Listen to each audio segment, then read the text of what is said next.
estudio una epístola muy interesante, muy doctrinal, y por eso la decisión de poder meditar en ella. Quizás no tanto como los miércoles, no tan detenido, porque no tenemos la misma frecuencia, la misma constancia que los días miércoles. Por eso lo vamos a hacer un poquito más rápido, pero no pasando por alto toda la cantidad doctrinal que contiene. Y le estoy hablando de una epístola que se le llama también, a ver, antes de decirle cómo se le llama, preguntarle, ¿cuántos evangelios tenemos, hermano? ¿Cuántos evangelios tenemos? ¿Cuántos evangelios son en la Biblia? ¿Cuántos? ¿Alguien recuerda? 4, ¿verdad? Entonces la epístola que vamos a comenzar a meditar se le llama el quinto evangelio, así se le llama. ¿Y por qué se le llama el quinto evangelio? Por toda la carga doctrinal que contiene. ¿Y de quién o de qué epístola le estoy hablando? Le estoy hablando de la epístola a los romanos. A los romanos. Cuando el apóstol Pablo escribe a la iglesia en Roma, vale la pena desde ya aclarar que la iglesia en Roma no era una congregación. No es como que dijéramos la iglesia, por poner un ejemplo, la iglesia en los Planes de Renderos. En los Planes de Renderos no hay una sola iglesia. Habemos varias congregaciones. Entonces, cuando se dice la epístola a la iglesia en Roma, eran un conjunto de pequeñas congregaciones que se les llamaban en aquel tiempo congregaciones domésticas. ¿Por qué se les llamaba así? Porque no es que tuvieran un local en donde se identificara y dijeran iglesia cristiana, por ejemplo, nada que ver. Aparte de eso, que en ese momento existía una gran persecución a los cristianos. Ahora, ¿por qué se perseguía a los cristianos? Porque probablemente lo habremos escuchado tantas veces, incluso lo habrá leído, lo habrá hasta visto en alguna producción cinematográfica, que los cristianos eran perseguidos. Ahora, ¿por qué? ¿Cuál era el motivo? ¿Cuál era la razón? ¿Por qué no podían tener una adoración pública sin ningún problema? La razón era simplemente porque ellos proclamaban a un rey, y ese rey se llamaba, ¿cómo, hermanos? Jesucristo. Y dentro del imperio romano, el único rey que se podía reconocer era César. No podía haber nadie. Y todo aquel que hablase de un rey que no fuese César era culpable de sedición, porque estaba llamando a que derrocaran a César, o que no reconocía la autoridad de César. Vale la pena aclarar, mis estimados hermanos, que César en aquellos tiempos no era un nombre, sino un título. Yo tengo un buen amigo que se llama Augusto César. Y ni Augusto ni César eran nombres, eran títulos. O sea, tenía el título de Augusto, tenía título de César. Y en el imperio de los persas había otro título interesante. Tenían títulos de Darío, que tampoco era nombre, eran títulos. Entonces, en este caso el emperador no toleraba la presencia de nadie más que pudiese recibir adoración. Y ese era el motivo de la persecución de los creyentes. Por eso ellos no podían desarrollar una adoración pública, sino que en las casas ellos allí se congregaban, aprendían, allí, digamos, tenían ellos su comunión o su koinonía, como se le llama también, era allí. Entonces el apóstol Pablo, con el fin de proporcionar instrucción doctrinal a todos los hermanos que estaban en Roma, escribe una epístola. Hemos hablado en otras oportunidades que la diferencia entre carta y epístola, mis estimados hermanos, es que una carta es personal, va dirigida a un individuo en particular. La carta del apóstol Pablo a Timoteo, a Tito, a Filemón es una carta. Pero cuando la finalidad del documento era que fuese leída en una forma congregacional, entonces se le llama epístola. Entonces la epístola a los romanos iba a ser leída en cada una de aquellas congregaciones domésticas. Y repito, y la finalidad era poder digamos, establecer un fundamento doctrinal. Entonces, a partir de allí, mis estimados hermanos, el apóstol cuando escribe se identifica, como quien dice, para que entiendan los lectores o los que iban a escuchar la lectura del documento, que entiendan que quien escribe es alguien que tiene autoridad. A esa autoridad en aquellos tiempos se le llamaba autoridad apostólica. ¿Quiénes la tenían? Únicamente, valga la redundancia, únicamente los apóstoles. Entonces por eso se identifica de la siguiente manera. Entonces aquí iniciamos, y abra su Biblia en la Epístola de los Romanos, capítulo 1 y versículo 1 y 2. Allí iniciamos, mis estimados hermanos. Repito, vamos a ir rapidito porque hay tanto contenido, y Dios mediante, algún sábado de ya por el 2025 vamos a ir terminando la Epístola de los Romanos, primeramente Dios. Si ya lo encontramos, puestos en pie, le damos lectura a la palabra de nuestro Señor. Romanos capítulo 1, versículos 1 y 2. Dice la palabra del Señor y lo leemos juntos. Pablo, siervo de Jesucristo, llamado a ser apóstol, apartado para el evangelio de Dios, que Él había prometido antes por sus profetas en las santas escrituras. Hasta allí y oramos. Señor y buen Dios, en esta tarde háblanos al corazón, instrúyenos con tu palabra. Queremos aprender, queremos recibir más de ti, bendito Señor. Te lo suplicamos en el nombre de Jesús. Amén y amén. Podemos tomar nuestros asientos, mis estimados hermanos. Le decía que el motivo por el que el documento comienza con el nombre del autor, vale la pena quizás desde ya hacer una aclaración. Muchas veces se hace o se ha hecho quizás hasta en forma de broma, porque si yo le pregunto esto, yo sé que usted va a responder sin problema. ¿Quién escribió la epístola a los romanos? ¿Quién la escribió? ¿Quién la escribió? ¿Quién la escribió? No, ¿verdad? No le escribió Pablo, le escribió Tercio. Pablo fue, por decirlo de esta manera, el autor intelectual o espiritual de la epístola. Pablo utilizó a un escribano o a una forma de secretario para que fuese, hermano, dándole forma al documento. ¿Dónde encontramos eso? Al final de la epístola. Por eso le dije, es un dato que vale la pena tomar en cuenta, porque él se identifica, aunque no es él, repito, aunque no es él el que escribe, él es el autor a quien Dios eligió para darle, digamos, toda la revelación que en ese momento era necesaria. Entonces se identifica para que el documento tuviera, hermanos, autoridad. Para que el documento tuviera autoridad. Por eso él se identifica, dice, Pablo, siervo, ¿de quién? ¿De quién? ¿Por qué tenía que aclarar eso? Porque un siervo no necesariamente se identificaba como un servidor de Dios en aquel tiempo. Un siervo simple y sencillamente era alguien que había decidido voluntariamente estar al servicio incondicional de una persona. Entonces, por poner un ejemplo, un hacendado tenía muchos siervos. Tenía muchos siervos. El emperador tenía muchos siervos. Entonces, simplemente decir, Pablo, siervo, eso puede decir, ¿siervo de quién? ¿Siervo de quién? Si la palabra, la pregunta podría ser válida. ¿Quién es tu dueño? ¿Quién es tu dueño?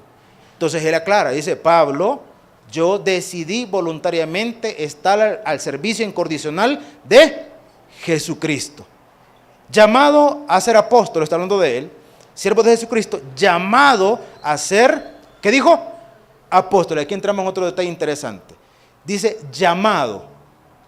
En cuanto al ministerio, en cuanto a lo que nosotros, hermanos, nos sentimos con la responsabilidad de realizar por y para la obra de Dios, tenemos que entenderlo que es a través de un llamado. Alguien puede decir, mire, yo sentí la curiosidad, el deseo, esa inquietud de querer involucrarme en este ministerio en particular. Pongamos el ejemplo del que vamos a desarrollar después del culto. Mire, yo sentía, no sé, aquella gana de ir al ministerio Pan y Chocolate. No es que sentía una gana, es que Dios puso en su corazón un sentir. A eso se le llama, ¿qué? Llamado. Dios lo llamó a que usted sirviera en esa área. Mire, yo tengo la inquietud, me llama la atención involucrarme, por ejemplo, en el área de escuela bíblica. Y si usted tiene esa inquietud es porque Dios le está llamando a usted a que sirva en esa área. Alguien, y yo esperaría que así fuera, alguien de repente acá puede decir, mire, yo siento que hay inquietud de querer predicar. Mira, a mí me da pena hablar en público, pero siento la inquietud a querer predicar. Es que no es que siento esa inquietud, eso se llama llamado. Hermano, nadie se involucra en las cosas de Dios si no es a través de un llamado. Nuestro pastor general decía algo que si lo resumimos, pues caemos a lo mismo. Nuestro pastor general decía, hay llamados y hay metidos, decía. Hay quienes Dios los llamó y hay quienes Dios no los llamó, pero fueron de metidos. Pero fíjese que en la Escritura, si queremos tener un ejemplo, encontramos algo bien interesante de un gran, bueno, no de un gran metido, pero mejor se lo cuento. Usted recuerda que Moisés creció en el palacio de Faraón, ¿verdad? Luego Moisés andaba, ¿dónde, hermanos? En el desierto. Y estando en el desierto, dice que él, ¿qué dice que? Vio una zarza, una especie de arbusto. Ese arbusto tiene una peculiaridad, y es que despide una forma de aceite que es muy volátil. Entonces, Moisés había visto, imagínense usted, en 40 años, ¿cuántas zarzas había visto arder Moisés? Probablemente había visto arder muchas, probablemente. Había visto, eso no era nada poco habitual, era común que eso sucediera. La Escritura narra el detalle que la zarza estaba ardiendo, pero no se consumía. Ese fue el detalle, eso fue lo que llamó la atención. Ahora, fíjese en esto, para que Moisés se diera cuenta que la zarza no se consumía, ¿qué tuvo que hacer, hermano? ¿Qué tuvo que hacer? Quedarse viendo, y se quedaba viendo y decía, no se consume. En una palabra técnica, ¿cómo se llama eso, hermano? Metidencia, ¿verdad? Es una palabra técnica. Y el tipo fue, hermano, Dios no le dijo, vení. Dios no le dijo, vení. Dios no le dijo, no le dijo, hermano. No le dijo. Él vio la zarza, vio que no se consumía y se acercó. Y cuando se acercó, ahí sí. ¿Qué le dijo Dios? Quita el calzado de tus pies porque el lugar donde estás santo es. Ahora, pregunta, ¿fue llamado o fue metido? ¿Verdad? Entonces, para que vean, entonces Moisés es el más grande servidor de Dios que fue. Hermanos, pero le decía de que algunos dicen, mire, involucrarse es para llamados, sí, pero mire, hay quienes son metidos, mire, sea llamado, sea metido, la cuestión es que fue, la cuestión es que hizo caso, la cuestión es que está allí, y se ha llamado metido. ¿Sabe qué es lo maravilloso de Dios? Que Él dice, lo que a mí viene, yo no le echo fuera. Entonces, ¿qué se necesita? Disposición. El apóstol Pablo dijo, llamado a ser ¿qué? Apóstol. Porque si vemos la diferencia entre el llamado, o mejor dicho, no el llamado, la diferencia entre cómo Moisés, hermano, comenzó su relación con Dios y cómo lo hizo Pablo, hay una gran diferencia. Moisés vio la zarza, se acercó, y cuando se acercó para ver por qué no se consumía, allí le habló Dios. En el caso de Pablo no. Pablo iba rumbo a Damasco a perseguir cristianos, cuando de repente, dice la Escritura, hermano, le apareció un resplandor tan fuerte, tan intenso, que cayó postrado en tierra. ¿Quién salió al encuentro de quién? Pablo salió al encuentro de Dios, Dios salió al encuentro de Pablo. Dios salió al encuentro de Pablo. ¿Y Moisés qué hizo? Fue a ver. ¿Se entiende la diferencia entre llamado? Sí, ¿verdad? Ahora, no se discute el tremendo ministerio ¿de quién, hermano? De los dos. No se discute. Jesucristo dijo, porque no ha habido siervo más manso que mi siervo Moisés. Y después de Jesucristo, el personaje que más se cita en la Biblia, ¿sabe quién es? Moisés. Moisés. Y el 70% del Nuevo Testamento, ¿quién lo escribió? Pablo. Entonces, un llamado y un metido. Y Dios los utilizó inmensamente a los dos. Entonces, cuando Pablo dice, fíjese bien, Pablo dice, llamado a ser apóstol, apartado para el evangelio de Dios. Está diciendo, Dios me llamó a servirle, y puesto que Dios me llamó a servirle, la prioridad que él puede tener, hermano, por encima de todo lo demás, era su servicio, su ministerio, su llamado. Ojo, el apóstol Pablo no era alguien que dijéramos, no perdió nada, hermano. El apóstol Pablo era un personaje en aquel tiempo con una condición, no le podría decir admirable, pero sí hasta cierto punto envidiable. Cuando usted ve la vida del apóstol Pablo, era un hombre muy influyente. Probablemente tenía una muy buena condición económica. ¿Cómo lo sabe? Porque en la antigüedad a nadie se le llamaba si no era por su nombre, y se le daba un agregado de su origen cuando tenía, hermano, cierto abolengo, se le dice, ¿verdad? Cuando tenía cierta descendencia, cierta condición social. Entonces Pablo no era Pablito nomás, no, él era Saulo de Tarso. Saulo de Tarso, como que aquel, ¿verdad? Cuando no tenía nada, ¿quién era? Chepe. Cuando comenzó a tener alguito, ¿qué era? José. Y cuando ya estaba arriba, ¿cómo le decían? Joe. Entonces, algo así, Saulo de Tarso. Y tenía una de las ciudadanías, o si no es que la ciudadanía más importante de aquel tiempo. Él dice, hermano, que él es de ciudadanía romana, porque él había nacido en una provincia romana. Como que ahora alguien hablara de, qué sé yo, una ciudadanía americana, una ciudadanía o un pasaporte del mercado común europeo. O sea, otra situación. Él tenía esa condición. Aparte de eso, tenía una profesión que un equivalente a nuestro tiempo podría ser una forma de un arquitecto. Él era constructor de tiendas. Eso no era un oficio cualquiera en aquel tiempo. Entonces él tenía una formación, tenía un nombre, una posición social. Conforme a la ley, si queremos hablar de profesión, él era doctor de la ley también. Era un doctor de la ley, era un fariseo. Mínimamente hablaba 3 idiomas el tipo, hermano. Mínimamente. Podía comunicarse con los romanos, entonces tenía que manejar latín. La mayor parte del Nuevo Testamento fue escrito en griego, que era el idioma universal, entonces hablaba griego. Y como su origen era judío, por ley tenía que hablar hebreo. O sea, mínimamente hablaba 3 idiomas. O sea, el apóstol Pablo no es alguien que, Dios me llamó y como no tenía que hacer, ¿verdad? Entonces me fui a servirle porque de todas maneras en lugar de estar acostado en la casa, no, esa no era la categoría, no era la condición de él. No era la condición de él. Hay mucha gente que piensa que involucrarse, servir a Dios, es porque usted no tiene nada que hacer. Hermano, yo estoy seguro que hacer usted tiene y bastante. Y bastante.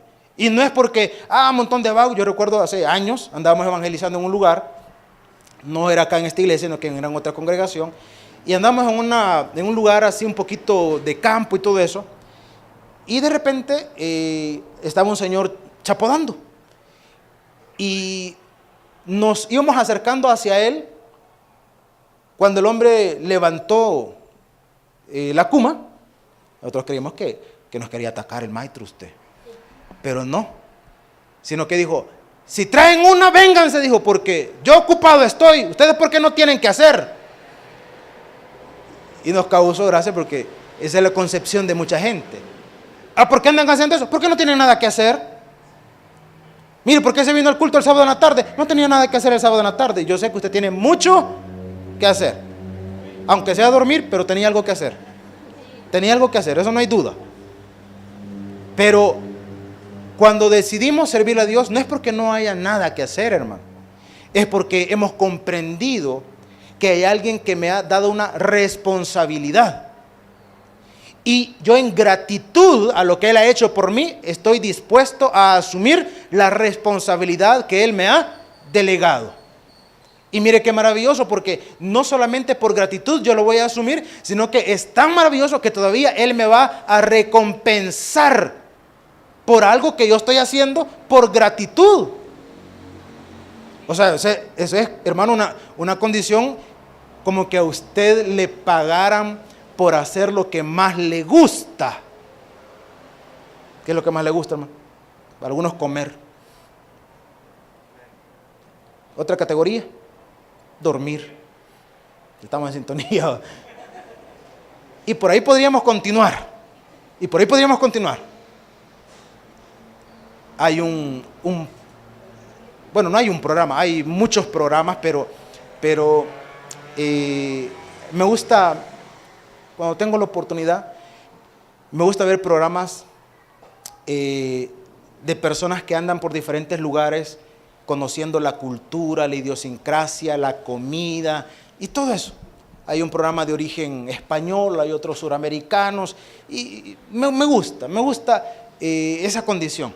Van a diferentes lugares, a pueblos, a montañas, bueno, tremendo. Y cuando uno está viendo eso, y si usted tiene esa noción, ese espíritu de vago, uno dice, ¿cómo es posible? Les pagan para que vayan a un lugar, a conocer, a comer, a hospedarse en un buen lugar, y les pagan todavía. Uno dice, no, es espectacular. Espectacular. La vez pasada estaba viendo un fulano que todo su programa giraba simple y sencillamente ir a diferentes partes del mundo. Fíjese qué, a probar la comida. Ese era todo el programa, hermano. Ir y probar la comida.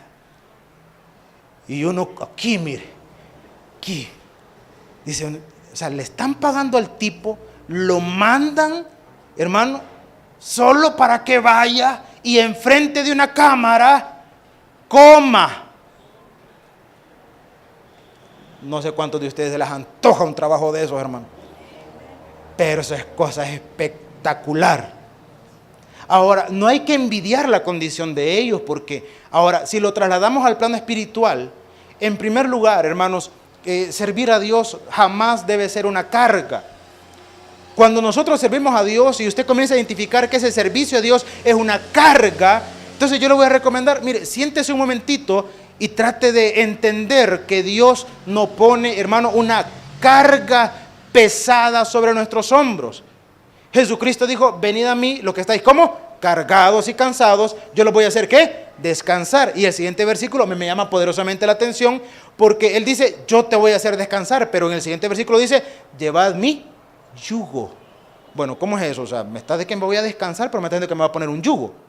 Sí, la diferencia es que cuando dice venid, los que estáis cargados y cansados, ¿quién lleva la carga? ¿La lleva? Usted. Y cuando habla de yugo, en aquel tiempo, como en este tiempo, el yugo es un instrumento que se utiliza entre dos. Llevad mi yugo porque liviana y ligera es mi carga. O sea, Dios no lo llama para mortificarlo. Dios no le va a llamar para ponerlo en una condición desventajosa. Si Dios lo llama es porque Él quiere que usted corresponda en gratitud lo que Él quiere que haga. Y al final de todo eso, hermano, lo que usted va a hacer para Él todavía tiene recompensa, porque nadie trabaja en vano para Dios. Nadie. A su tiempo, dice, todos segaremos. Y me encanta cuando tenemos la oportunidad de conversar con algunos de ustedes que son servidores, y me comentan las cosas que Dios ha hecho en sus vidas, y a mí no me queda más opción que decirle, es que servir a Dios paga. Es que servir a Dios paga. No estamos diciendo que todo el tiempo es color de rosa, porque no es verdad. Muchas veces hay un precio que pagar. El apóstol Pablo pagó un precio, hermanos. Pagó un precio. ¿Cuál fue el precio que pagó? Hermano, del desprecio. El precio del encarcelamiento, el precio del maltrato, el precio, hermano, incluso de que lo vieran, hermano, como poca cosa. Porque aún los mismos, no voy a decir ni siquiera los mismos cristianos, aún los mismos apóstoles no creyeron en Él, fíjese. Cuando usted lee Hechos de los Apóstoles, el apóstol Pablo dice que no pudo estrechar la mano, hermano, de ningún otro apóstol hasta después de más de 10 años. ¿Qué pasaría si usted viniera al culto y ninguno de los hermanos le hablara? ¿Qué diría usted? Como se la pican, ¿verdad? ¿Y yo qué voy a ir a hacer ahí si ahí nadie le habla a uno? Ni lo voltean a ver, como que es tortilla, ¿verdad? Ni lo voltean. Entonces, yo le aseguro que la mayor parte de nosotros diría, ¿y yo para qué voy a ir?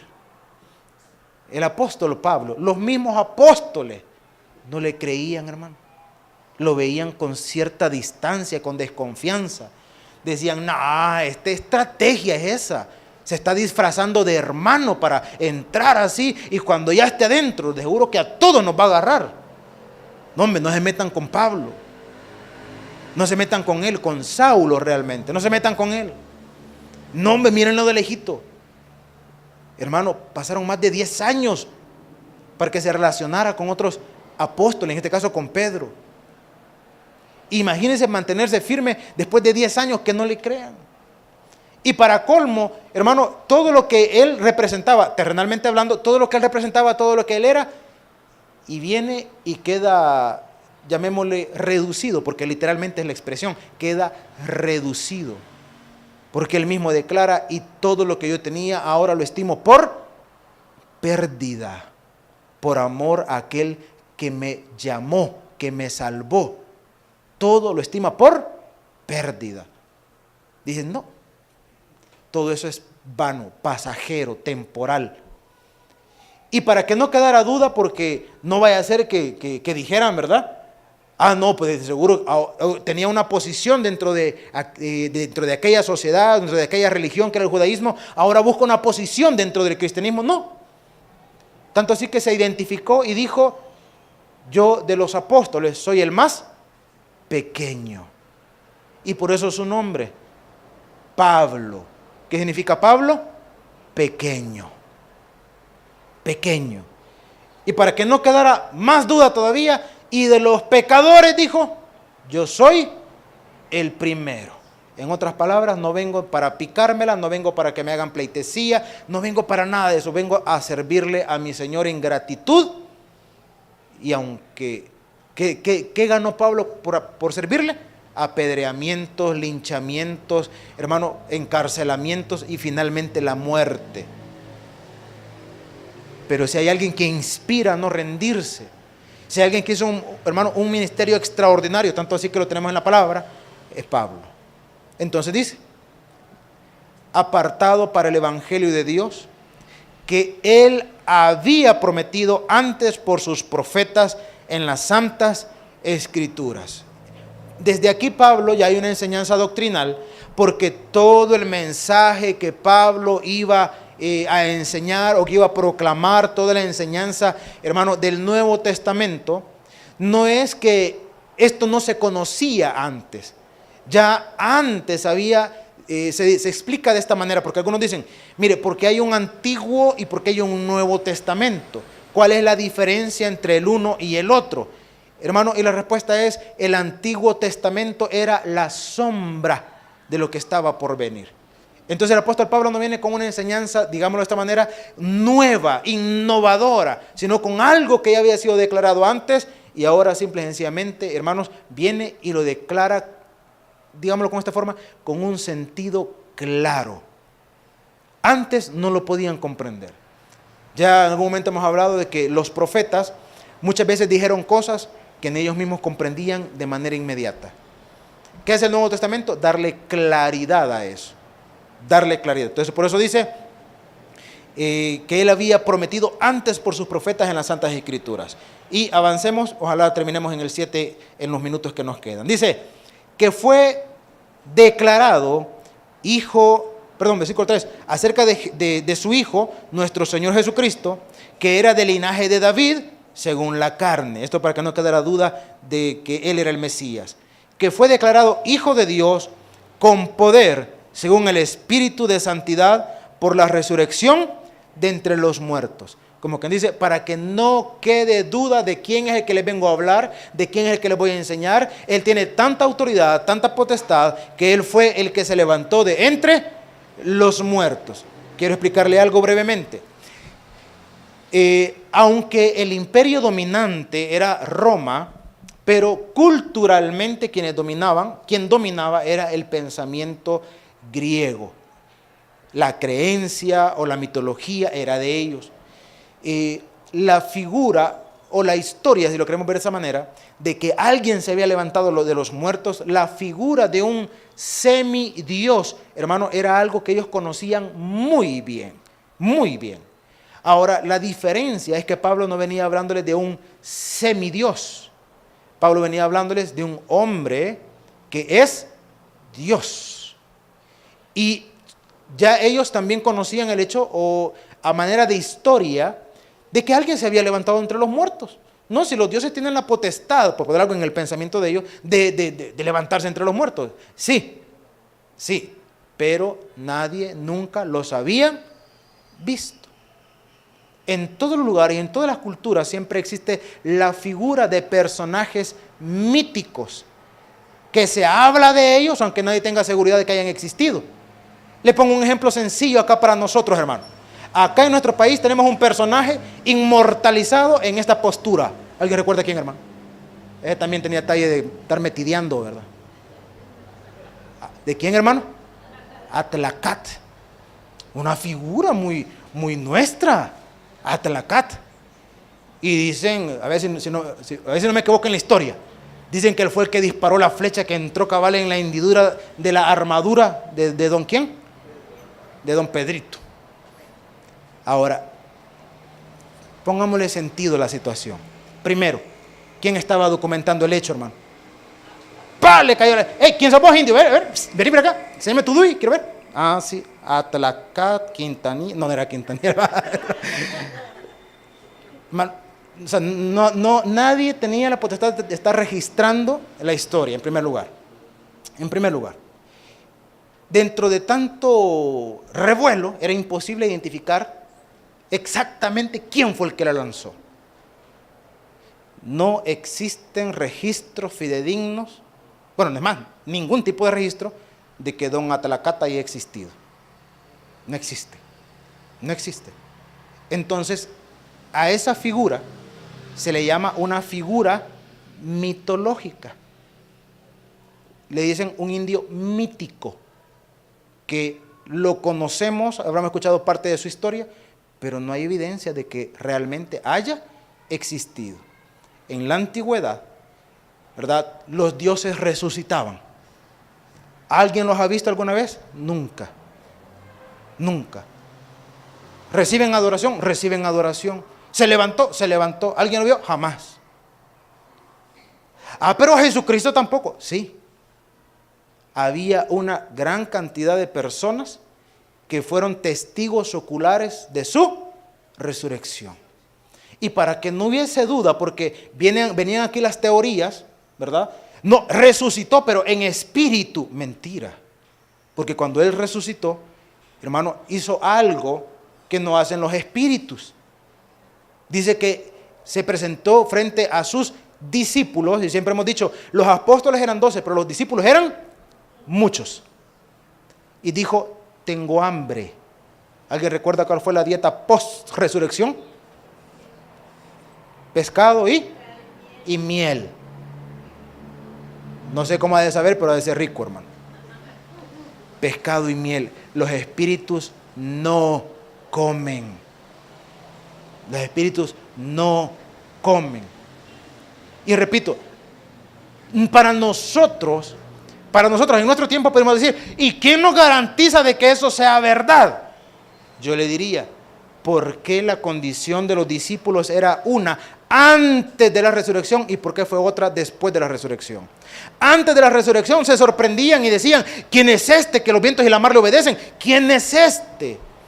Y cuando usted ve Hechos de los Apóstoles, cuando él fue, hermano, o cuando él, en la ascensión de Jesucristo, usted ve, hermano, a unas personas con una condición y un carácter totalmente distinto.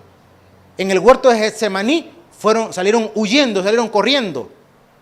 Y después de la ascensión estaban dispuestos a entregar sus vidas. ¿Por qué cambiaron? ¿Por qué cambiaron? Y cuando estaban ahí había una gran cantidad de personas. Y cuando el Espíritu Santo fue derramado, hermano, habían más de 3,000 personas ahí. Bueno, solo el mensaje de Pedro, ¿a cuántos convirtió? A más de 3,000. Y por eso es que Hechos de los Apóstoles es un libro histórico, porque manifiesta todo el desarrollo y toda la evidencia histórica de la manifestación de Jesucristo. Y como Dios no se equivoca, por eso Dios levantó a un investigador, no a un hermano, no a un apóstol, a un investigador, para que fuese, y como mismo lo describe, y pusiera por orden todas las cosas que él había escuchado. ¿Quién fue ese investigador? Nada más ni nada menos que Don Lucas. Nada más y nada menos. Y todo lo que ahí aparece, hermano, tiene todo un respaldo histórico. O sea, Lucas no fue cuestión de que, no, ¿verdad? Porque a mí me gusta, porque el Dios es bueno, porque Él es buena gente, porque es bonito. No, él fue, hermano, y puso registros históricos que no han podido nadie refutar hasta el día de hoy. Nadie. Entonces el apóstol Pablo, cuando dice que fue declarado Hijo de Dios con poder según el Espíritu de santidad por la resurrección de entre los muertos, es porque estaba diciendo, hay evidencias reales, fidedignas, confiables, de que Él se levantó de entre los muertos, de que Él no fue, de que Él es, de que Él es. Si nosotros nos referimos a Él y podríamos decir, mire, y Jesús fue Dios. No, Él no fue Dios, Jesús es Dios. Entonces, sigamos con la descripción. Dice versículo 5. Y por quién, o sea, por Jesucristo, y por quién recibimos la gracia y el apostolado, para la obediencia de la fe en todas las naciones por amor de su nombre. Está hablando de su ministerio, por quien recibimos la gracia. Siempre que hablamos de la gracia, vale la pena recalcar, porque no habían méritos para que Pablo, o mejor dicho, para que Saulo de Tarso fuera llamado a ser servidor de Dios. No habían méritos, hermano. ¿A qué iba Saulo a la ciudad de Damasco? ¿A qué iba? A perseguir cristianos. No iba a consagrarse en oración, hermano. No iba en ayuno tampoco. No iba a ganar almas. Iba a perseguir cristianos. Iba a perseguir. Y uno de los primeros mártires de la iglesia murió siendo Pablo testigo de lo que estaban haciendo. Dice la Escritura, y pusieron las ropas a los pies de un joven llamado Saulo. O sea, que Saulo vio cuando estaban apedreando al pobre Esteban, ¿verdad? ¿Cree usted que fue movido a remordimiento? No, yo creo que más se inspiró. No, hombre, y así mueren los hermanos. Pues vamos a traer otros 3. Esa era la condición. Entonces, por eso habla de la gracia, porque, hermano, humanamente hablando, no calificaba para ser el servidor que llegó a ser. No calificaba. Y dice la Escritura, versículo 6, entre las cuales estáis también vosotros llamados a ser de Jesucristo. Su llamado era llevar, hermano, el mensaje a los que no eran judíos. Y por eso habla de las naciones. Y entre esas naciones están ustedes, les dice, llamados a ser, ¿de quién? De Jesucristo. No llamados a ser de Pablo. No llamados a ser de X o B religión, X o B iglesia. Llamados a ser ¿de quién? De Jesucristo. Y terminemos en el 7, dice, a todos los que estáis en Roma, amados de Dios, llamados a ser santos, apartados, ¿verdad? Gracia y paz a vosotros, de Dios nuestro Padre y del Señor Jesucristo. No, en otras palabras, no vengo en mi nombre, no vengo a hablar de mí, vengo a hablar de aquel que me he comisionado a traerles un mensaje que va a cambiar sus vidas, el mensaje de salvación, cuyo autor principal es nuestro Señor Jesús. Esa era la finalidad. Entonces Pablo acá, en estos breves versículos, declara su intención, y solo termino diciéndole que en la carta o la epístola a los romanos, lo que se enfatiza y lo que vamos a ver a lo largo de toda la Escritura es algo bien, bien bonito. Se llama la justicia de Dios. ¿Qué es lo que vamos a ver a lo largo de todos Romanos? La justicia de Dios. ¿Y en qué consiste la justicia de Dios? Se lo dejo en este capítulo. Dios no tendrá por inocente al culpable. Entonces nosotros ¿en qué categoría estamos? Esa queda en capítulo. Venga a la siguiente temporada. Le esperamos en un mes. Den un fuerte aplauso, Señor, en esta noche, en esta tarde. Vamos a orar. Señor y buen Dios, en esta tarde te agradecemos estar en tu casa, en tu presencia. Gracias por este tiempo donde aprendimos.